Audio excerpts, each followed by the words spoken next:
እምነት አለኝ ብሎ መናገር ቀላል ነው። አንደበታችን መርዛማ እባብ ሲሆን ያኔ ነው እውነተኛ ማንነታችን የሚታየው። እግዚአብሔር ቃል ላይ ያለን እምነት ሕያው ነው ወይስ የሞተ? የኢየሱስ ወንድም ይህን ጥያቄ በቀጥታ ይጠይቀናል። የጸሎታችን መልስ የጎደለው የሕይወታችን ሰላም የተሰረቀውና በገንዘባችን የምንኮራው ለምን እንደሆነ ያዕቆብ የሰጠን ጥበብ የጠፋውን ትዕግስትና ንጹህ ነውር የሌለበትን አምልኮ እንዴት እንደምናገኝ ለማወቅ ዝግጁ ነዎት? ይህ ቪዲዮ እምነትዎን እንደገና የሚፈትሽ ነው። እውነትን ለመጋፈጥስ ዝግጁ ነዎት? ቪዲዮውን ይቀጥሉ።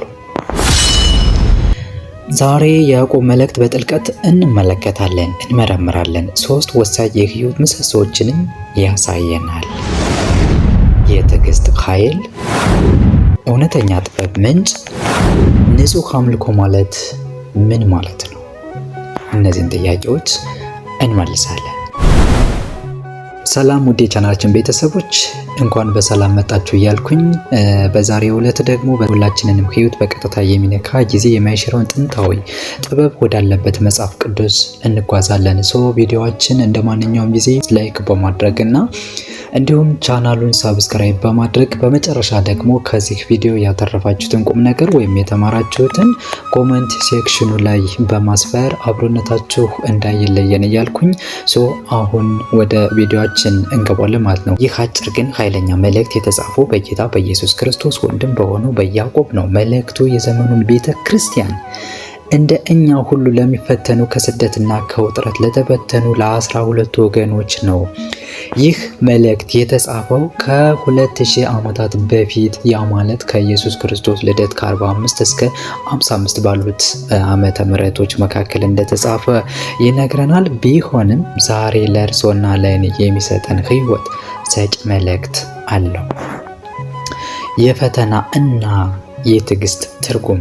ወንድሞች ሆይ ልዩ ልዩ ፈተና ሲደርስባችሁ እንደ ሙሉ ደስታ ቁጠሩት። ያዕቆብ ምክንያቱን ወዲያውኑ ይነግረናል። የእምነታችሁ መፈተን ትዕግስትን እንደሚያደርግላችሁ አውቃችሁ ከዛሬ 2000 ዓመታት አካባቢ ወደ ኋላ ተመልሰን የመጀመሪያዎቹን ክርስቲያኖች በከባድ ስደት፣ በኢኮኖሚ ጭንቀት እና በውስጣዊ ልዩነቶች ውስጥ ነበሩ። ፈተና ለእነሱ ጽንሰ ሀሳብ ብቻ አልነበረም፣ የዕለት ተዕለት ሕይወታቸው ነበረ። የፈተና ጭንቀት እና በመጨረሻም ጥንካሬ መውለድ። ዛሬ በእኛ ላይ ምን አለ? የሥራ ማጣት፣ ህመም፣ ግንኙነት ማፈራረስ፣ ሰላም ማጣት ወይም የገንዘብ ችግር። እነዚህ የእኛ ፈተናዎች ናቸው። ያዕቆብ በመልእክቱ እንዲህ ይለናል፣ ፈተናን ማብቂያ ሳይሆን የትዕግስት ሥራ መጀመሪያ አድርጎ እንድናየው ይጋብዘናል። ትዕግስት ደግሞ ፍጹማንና ምሉእ እንድንሆን እንደ ድንጋይ ቀጥቅጦ እንደ ብረት አቅልጦ እንደ ወርቅ ፈትኖ ይሰራናል። በፈተና የሚጸና ሰው የተባረከ ነው፣ የሕይወትን አክሊል ይቀበላልና። ምዕራፍ 1 ቁጥር 12።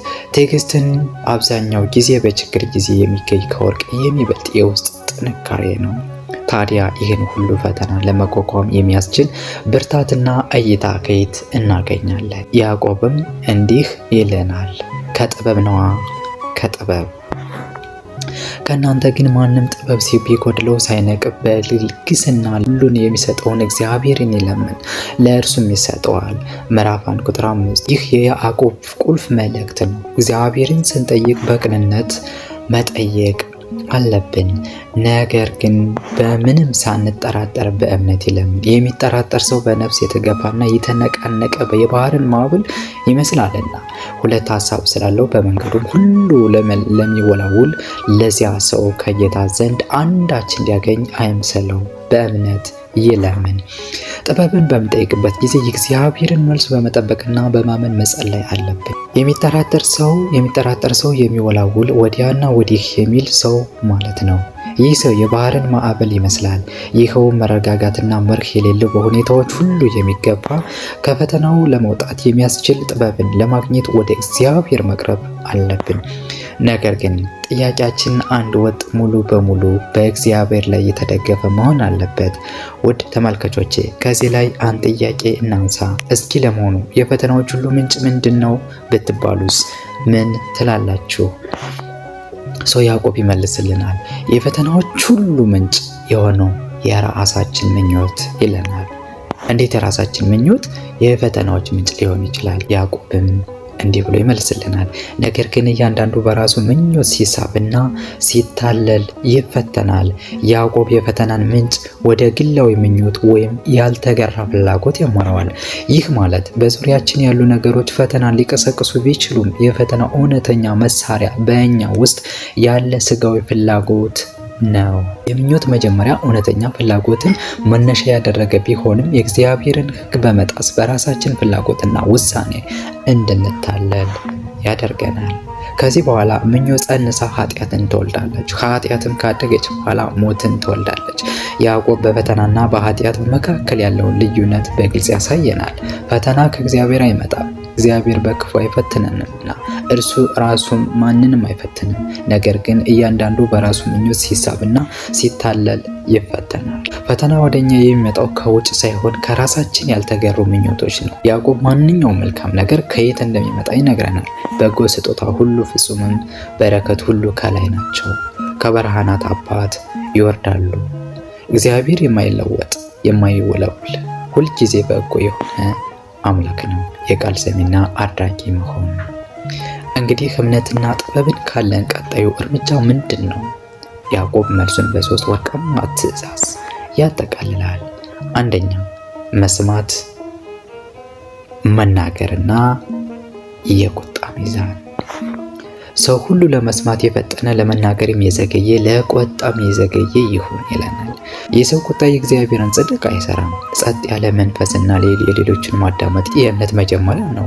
ራሱን ያሳተ ሰሚ። ቃሉን የምንሰማ የማናደርገው ከሆነ ፊቱን በመስታወት አይቶ ወዲያውኑ እንደምንረሳው ሰው እንሆናለን። አውቆ የሚሰራ በስራው የተባረከ ይሆናል። እውነተኛ እምነት ሁልጊዜ ወደ ተግባር ይመራል። ይህ ተግባር ደግሞ ንጹህ አምልኮን ይወልዳል። ያዕቆብ ንጹህ አምልኮ ሃይማኖት ማለት ምን ማለት እንደሆነ በግልጽ ይገልጻል። ንጹህ የሆነ ነውርም የሌለበት አምልኮ በእግዚአብሔር አብ ዘንድ ይህ ነው። ወላጆች የሌላቸው ልጆች ባልቴቶችንም በመከራቸው መጠየቅ፣ በዓለምም ከሚገኙ እድፍ ሰውነቱን መጠበቅ ነው። አምልኮ ሃይማኖታዊ ስርዓት ብቻ ሳይሆን ተግባራዊ ፍቅር እና ስነ ምግባራዊ ንጽህና ነው። ፍርድን በምህረትና እምነትን በስራ ይለናል። ያዕቆብ ምዕራፍ 2 ከቁጥር 1 እስከ 4 እንዲህ ይለናል።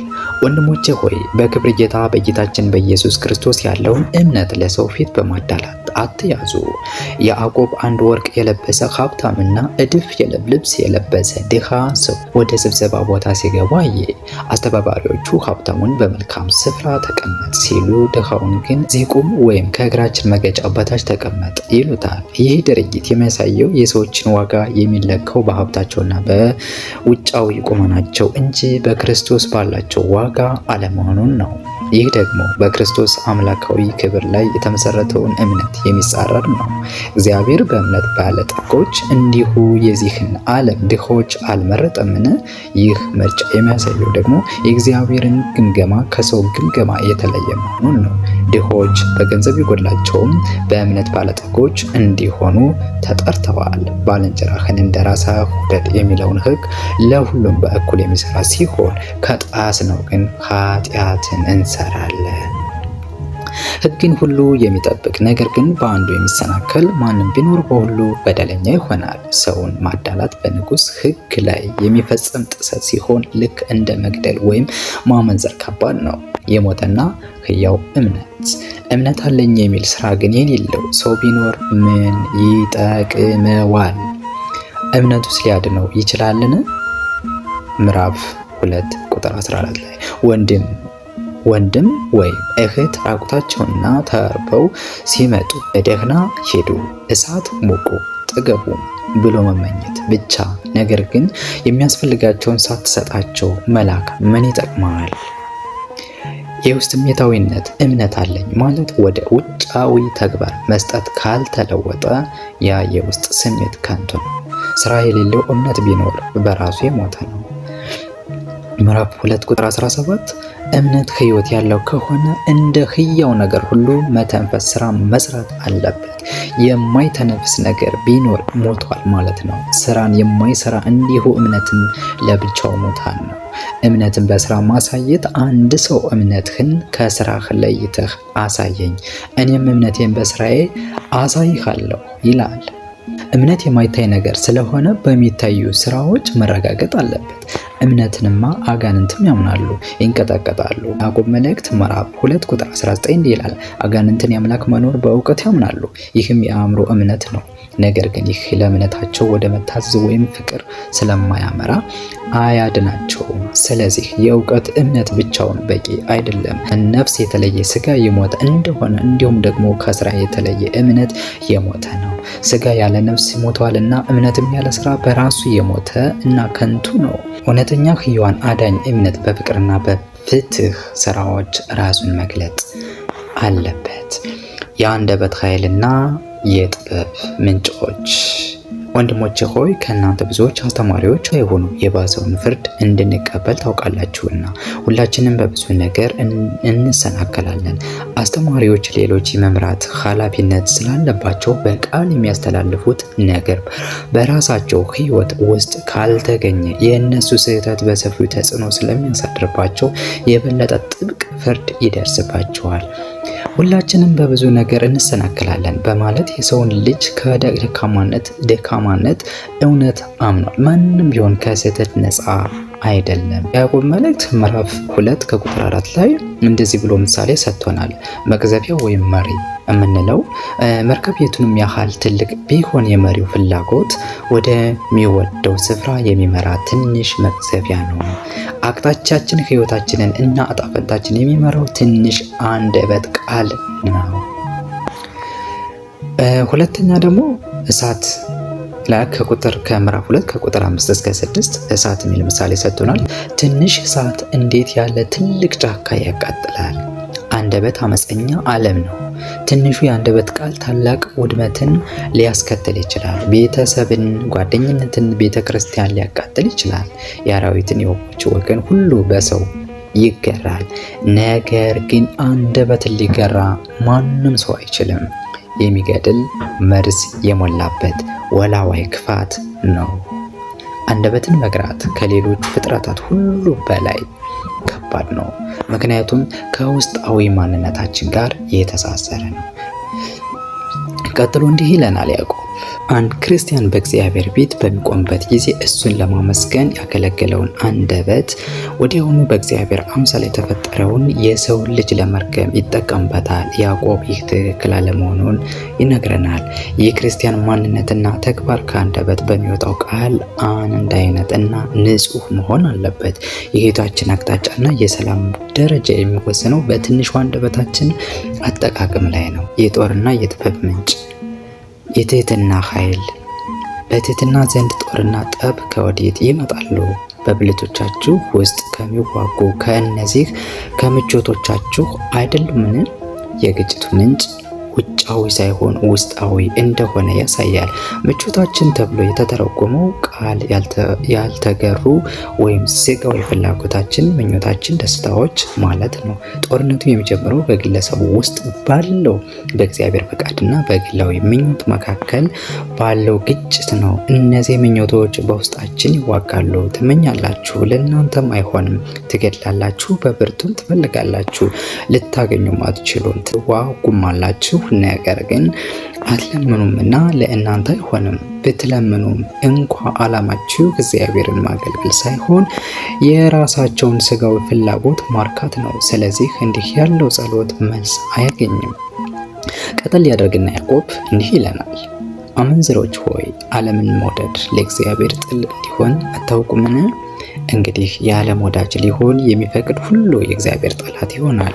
ያዕቆብ ቤተክርስቲያንን እንደ እግዚአብሔር ሙሽራ አድርጎ በመቁጠር ከዓለም ጋር መተባበርን፣ ከስጋዊ አስተሳሰብ ፍላጎት ጋር መወዳጀትን መንፈሳዊ ምንዛር ብሎ ይጠራዋል። ዓለምን መውደድ ሲባል ምድራዊ ነገሮች ትዕቢትን እና የእግዚአብሔርን ሕግ የሚጻረሩ ሴቶችን ማቀፍ ማለት ነው። ይህ ደግሞ ለእግዚአብሔር ጥል ጠላትነትን ይሆናል። ሁለቱን ማገልገል አይቻልም። እግዚአብሔር በእኛ ዘንድ ያሳደረው መንፈስ ቅዱስ እኛን ሙሉ በሙሉ ለራሱ ይፈልጋል። ለዓለም ወዳጅነት ቦታ አይሰጥም። እግዚአብሔር ይህንን አሳዛኝ ሁኔታ ለመቋቋም እግዚአብሔር ጸጋን አብልጦ ይሰጣል። ይህ ጸጋ የሚገኘው ግን በትህትና ነው። የእግዚአብሔር መርህ እግዚአብሔር ትዕቢተኞችን ይቃወማል፣ ለትሑታን ግን ጸጋን ይሰጣል። ትዕቢት የእግዚአብሔርን ጸጋ የሚዘጋ ሲሆን፣ ትህትና ደግሞ ለጸጋው በር ይከፍታል። ያዕቆብ ከዓለማዊነት ተላቆ ወደ እግዚአብሔር ለመመለስ የሚያስችል 7 እርምጃዎችን ይዘረዝራል። አንደኛ፣ ለእግዚአብሔር ተገዙ። የእግዚአብሔርን ስልጣን ተቀበሉና ለፍቃዱ ራሳችሁን አሳልፋችሁ ስጡ። ሁለተኛ፣ ዲያብሎስን ተቃወሙ። ክፋትና በፈተና ላይ ቆራጥ አቋም ያዙ፣ ዲያብሎስም ይሸሻል። ወደ እግዚአብሔር ቅረቡ፣ በእምነት በጸሎትና በቃሉ ጥናት ፈልጉት፣ እርሱም ወደ እናንተም ይቀርባል። እጆቻችሁን አንጹ፣ ተግባራችሁን ከኃጢአት አንጹ። የውጫዊ ማንነት ንጽህና፣ ልባችሁን አጥሩ። የውስጥ አስተሳሰብና ዓላማችሁን አጽኑ። የውስጣዊ ማንነት ንጽህና፣ ይህ በተለይ ሁለት ሀሳብ ላላችሁ በእግዚአብሔርና በዓለም መካከል ለምትወላውሉ የተነገረ ነው። ተጨነቁ፣ እዘኑ፣ አልቅሱ። ከኃጢአታችሁ የተነሳ በቅንነት ንስሐ ግቡ። ሳቃችሁ ምድራዊ፣ ደስታችሁ ወደ ሐዘን ይለወጥ። ራሳችሁን አዋርዱ። ራስ ወዳድነት ትታችሁ ለጌታ ተገዙ። ውጤቱን ከፍም ያደርጋቸዋል። ያዕቆብም በዚህ አላበቃም፣ ስለ ፍርድ ነገረን። ወንድሞች ሆይ እርስ በርሳችሁ አትተማሙ። ወንድሙን የሚያማ በወንድሙም የሚፈርድ ሕግን ያማል፣ በሕግ ይፈረዳል። በወንድማችን ስንፈርድ የእግዚአብሔርን ሕግ ፍቅርን ችላ ብለናል ማለት ነው። ሕግን የሚሰጥና የሚፈርድ አንድ ነው፣ እርሱም ሊያድን ሊያጠፋም የሚችል ነው። በሌላው ግን የምትፈርድ አንተ ማን ነህ? እግዚአብሔር ብቻ የመፍረድ ስልጣን አለው። በሌላ ሰው ላይ ስንፈርድ የእግዚአብሔርን ቦታ ለመያዝ እንሞክራለን ማለት ነው። ኃጢአት ማለት ክፉ ነገር ማድረግ ብቻ ሳይሆን ትክክለኛውን ነገር ማድረግ ስንችል አለመድረጋችንም ጭምር ነው። ያዕቆብ በመጨረሻ መልእክቱ ለዓለማዊ ባለጠጎች ማስጠንቀቂያ፣ አሁንም እናንተ ባለጠጎች ስለማይደርስባችሁ ጭንቅ ዋይ ዋይ እያላችሁ አልቅሱ። ሀብታችሁ ተበላሽቷል፣ ልብሳችሁም በብል ተበልቷል፣ ወርቃችሁም በራችሁ ዝጓል፣ ዝገቱም ምስክር ይሆኑባችኋል፣ ስጋችሁንም እንደ እሳት ይበላል። ይህ ማስጠንቀቂያ ሀብትን ለክፋት ለጭንቅና ለእግዚአብሔርን ችላ ለማለት ለተጠቀሙ ነው እና የሰበሰቡት ሀብት ልብስ፣ ወርቅ፣ ብር ራሱ ውድቀት እንደሚሆን ይገልጻል። በብል ይበላል፣ ይዘጋል፣ ዝገቱ ምስክር ይሆናል። ይህ ያገለገለ ሀብት ሳይሆን ተሰብስቦና ተቆልፎ የቆየ ሀብት ነው። ይህም ራስ ወዳድነትን ለሌሎች አለመስጠትን ያመለክታል። ሀብቱን የመጠቀም እድል እያላቸው በግልጽ ላለመጠቀም መወሰናቸው ዝገቱ በራሱ የፍርድ ቀን ምስክር እንደሚሆን ያስረዳል። የሰበሰቡት ሀብት ለዘላለም ሕይወት ሳይሆን ለፍርድ ቀን መዝገብ ሆኖ ተዘጋጅቷል ማለት ነው። ያዕቆብ አሁን ደግሞ ለሰራተኞች እንዲህ ሲል ይናገራል። እነሆ ራሳችሁን ያጨዱት የሰራተኞችን ደሞዝ ለእናንተ ተቀምጦ ይጮኻል። የአጫጆችም ድምፅ ወደ ጌታ ጸባኦት ጆሮ ገብቷል። ሰራተኞችን ማበዝበዝ፣ ደሞዝ መከልከል ወይም መጉዳት ቀጥተኛ ኃጢአት ነው። የሰራተኞች ቅሬታ ወደ ጌታ ጸባኦት የሰራዊት ጌታ ሁሉን ቻይ ጆሮ እንደገባ ያዕቆብ ያረጋግጣል። እግዚአብሔር የድሆች ጩኸት ይሰማል። ያዕቆብም ከባለጠጎች ወቀሳ በኋላ ተጨቆንና ለሚያሰቃዩት ክርስቲያኖች የሚያጽናና የማበረታቻ መልእክት ይሰጣል። እንግዲህ ወንድሞች ሆይ ጌታ እስኪመጣ ድረስ ታገሱ። እነሆ ገበሬው የፊተኛውንና የኋለኛውን ዝናብ እስኪበቅል ድረስ እርሱን እየታገሰ የከበረውን የመሬት ፍሬ ይጠብቃል። እናንተ ደግሞ ታገሱ፣ ልባችሁንም አጽኑ፣ የጌታ መምጣት ቀርቧልና አታጉረምርሙ። እነሆ ፈራጅ በደጅ ፊት ቆሟል። መጉረምረም ትዕግስት ያጠፋል፣ እንዲሁም በሰዎች መካከል ግጭት ይፈጥራል። ፍርድ ቅርብ ነውና ትኩረታችሁን ወደዚያ አዙሩ። ኢዮብ እንደታገሰ ሰምታችኋል፣ ጌታም እንደፈጸመለት አይታችኋል። ጌታ እጅግ የሚራራም ነውና። የኢዮብ ታሪክ ጌታ በመጨረሻ እንዴት ምሕረትንና ርኅራኄን እንደሚገልጽ ያሳያል። ትዕግስት አንዳችም ዋጋ የለውም ማለት አይደለም።